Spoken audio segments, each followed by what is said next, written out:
Hey, did you know that there are over 1 billion blogs for a population of 7 billion people on this planet? That's about one blog for every 7 people.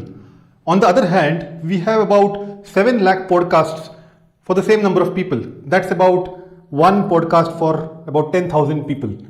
So the podcast market is definitely much more viable, much more interesting to look at if you are serious about content marketing.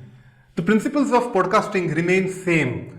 People are searching for various topics online. Instead of seeing a blog, they end up maybe hearing your podcast. But the probability that they will listen to your podcast is much higher because of the ratio that we just discussed. So how do you find out topics to prepare a podcast on? As I said, the same principles apply. You use the same keyword analysis to find out what people are looking for and prepare podcasts on those topics. That is one way of doing it. The other way of doing it is there are millions of blogs out there. In fact, your site would have a lot of blogs which you had prepared earlier, which may look obsolete now. Take up those old blogs from your own site, convert them into podcasts. They become fresh content by itself. Some pro tips for your podcast strategy. Blogs that have done well tend to do well even as podcasts. Number 2, no need to overuse keywords. No keyword stuffing required here. Be natural, but use keywords when you're promoting the podcast. Number 3, use keywords in your podcast title.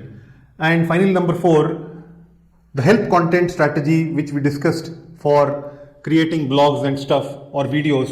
The same strategy works here. So you create as many podcasts as possible on help topics. So how to create a podcast? There are various methods of creating a podcast. So you can run it as a series. So which means you show up at the same time each week and talk about a particular subject. It could be maybe how to crack an entrance exam and you discuss this over 5 episodes. Or maybe you run a cookery show for about 10 episodes. So these are different ways of creating a podcast series. You can go solo or you can get a guest each time, which increases your chances of spreading your podcast to more number of people. So that's another way of creating a podcast. And once you're done, you can publish your podcast on a wide variety of platforms such as Anchor, Spotify, Google Podcast, Breaker, and so on. To sum up, podcast is a very important element and a fast growing part of content marketing strategy. You cannot ignore SEO, you cannot ignore Google, you have to be part of it. And when you're part of it, it makes sense to use all methods to reach out there in front of your audience.